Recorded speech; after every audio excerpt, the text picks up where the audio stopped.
दोस्तों, क्या आपने कभी सोचा है कि इंसान की कीमत क्या होती है? और अगर वो इंसान एक लड़की हो जो गरीब है तो? राजस्थान के तपते रेगिस्तान में बसा था एक गांव सीकरपुर। बाहर से देखने पर यह गांव सीधा सादा, शांत और छोटा सा लगता था। लेकिन इसके भीतर छुपी थी एक ऐसी खौफनाक सच्चाई जो सालों से अंधेरे में कैद थी। गांव का सबसे ताकतवर आदमी था ठाकुर तेजपाल सिंह। उम्र 80 के आसपास, लेकिन चालाकी और लालच में नौजवानों से कहीं आगे। ठाकुर के पास गांव की आधी जमीन थी, बाकी आधी पर उसका डर। सफेद मूछें, भारी आवाज और हाथ में चांदी की छड़ी, उसकी मौजूदगी ही लोगों की बोलती बंद कर देती थी। ठाकुर कभी गांव के बच्चों को टॉफी देता, कभी मंदिर में दान करता, तो कभी किसी गरीब को अनाज दिलवा देता। लेकिन उसकी असली पहचान छुपी थी उसकी हवेली के भीतर, जो गांव से थोड़ी दूर वीराने में बनी थी। लोग उस हवेली की तरफ नजर उठाकर भी नहीं देखते थे। गांव वालों को सालों से एक बात समझ नहीं आती थी। ठाकुर ने 11 शादियां की थीं, हर बार किसी गरीब घर की सुंदर लड़की से। लेकिन इन शादियों के बाद ना तो कभी उन दुल्हनों को गांव में देखा गया, और ना ही ठाकुर ने कभी किसी का नाम लिया। पूछने पर कहता, शहर में रखी हैं सब, गांव की हवा उनके लायक नहीं। और गांव वाले डर के मारे चुप हो जाते। उनके लिए ठाकुर एक ऐसा बुराई था जिससे आंख मिलाना मना था। अब कहानी शुरू होती है माया से, गांव की सबसे सुंदर और समझदार लड़की। उम्र सिर्फ 18 साल। वो पढ़ी लिखी थी, सोचती थी, सवाल करती थी।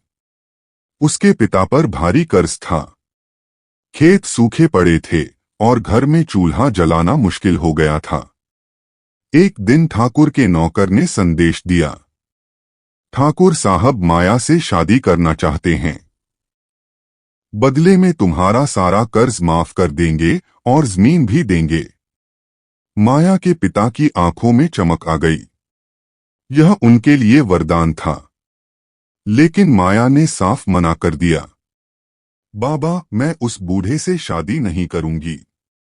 वो इंसान नहीं है। उसकी हवेली में जो होता है सब जानते हैं, पर कोई बोलता नहीं। पिता ने रोते हुए जवाब दिया, माया, अगर तू मना करेगी तो हम सब भूखे मर जाएंगे। तू नहीं मानी तो मैं खुद को खत्म कर लूंगा। माया चुप हो गई। उसकी आंखों में आंसू थे और दिल में डर। लेकिन एक कोना था जहां आग जल रही थी। शादी हुई। ढोलन गाड़े बजे। गांव ने मिठाइयां खाईं और सब भूल गए कि माया कौन थी।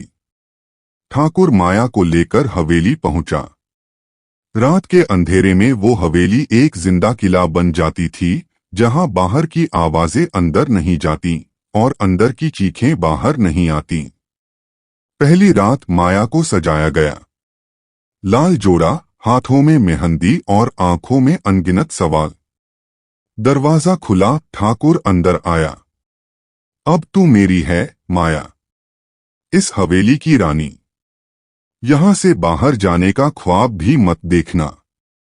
माया ने सिर झुका लिया, लेकिन अंदर से वो तैयार थी कुछ अलग करने के लिए। ठाकुर ने शराब पी और माया ने मौका देखकर उसमें नींद की गोली मिला दी, जो वो अपने साथ ले आई थी। कुछ देर बाद ठाकुर बेहोश हो गया। माया ने उसकी जेब से तहखाने की चाबी निकाली और धीरे धीरे नीचे उतरने लगी। तहखाने की सीढ़ियां पुरानी, जंग लगी और अंधेरे से भरी थीं। देखा बेहद बड़ा दरवाजा और लगा हुआ था बेहद बड़ा ताला, पुराने जमने का। जैसे ही उसने दरवाजा खोला, उसके पैरों के नीचे से जमीन खिसक गई। अंदर 7 लड़कियां थीं, कोई जंजीरों में बंधी, कोई कोने में पड़ी, किसी के बाल बिखरे हुए और आंखें सूनी। दीवारों पर नमी, बदबू और चीखों की गूंज। और खैर लड़कियों की कोई अटपटा नहीं था। माया का दम घुटने लगा। एक लड़की कांपती आवाज में बोली, तू भी आ गई बहन। अब यहां से बाहर जाना मुश्किल है। माया फूट फूट कर रो पड़ी, लेकिन उसने खुद को संभाला। उसके पास वक्त कम था। तहखाने के एक कोने में एक लड़की ने मोबाइल छुपा रखा था, चोरी से लाया गया, लेकिन नेटवर्क नहीं था। माया ने मोबाइल लिया और ऊपर जाकर हवेली की छत पर पहुंची, जहां नेटवर्क मिलता था। वहां से उसने अपने कॉलेज की एक दोस्त को मैसेज भेजा, सीकरपुर गांव, ठाकुर हवेली। लड़कियों को कैद किया गया है, पुलिस बुलाओ जल्दी। अगले दिन एक पत्रकार युवती गांव पहुंची, माया की दोस्त बनकर। उसने गांव के लोगों से ठाकुर के बारे में सवाल पूछे। सबने चुप्पी साध ली। यहां कोई ठाकुर के बारे में नहीं बोलता। जो बोला वो अब यहां नहीं है। रात को पत्रकार ने छुपकर हवेली के बाहर कैमरा लगाया। उसने देखा एक नौकर तहखाने से खाना ले जा रहा है, फिर एक लड़की को जबरन खींचकर अंदर ले जाया जा रहा है। वो सब रिकॉर्ड हुआ। वीडियो सोशल मीडिया पर वायरल हो गया। दोपहर तक पुलिस आ गई। ठाकुर हवेली पर छापा पड़ा। तहखाना तोड़ा गया। 7 लड़कियां निकाली गईं, जिंदा, लेकिन टूट चुकी। 2 की मानसिक हालत बिगड़ चुकी थी। माया उन्हें गले लगाकर रोती रही। ठाकुर को गिरफ्तार किया गया। पहली बार गांव वालों ने किसी को उसके खिलाफ बोलते देखा।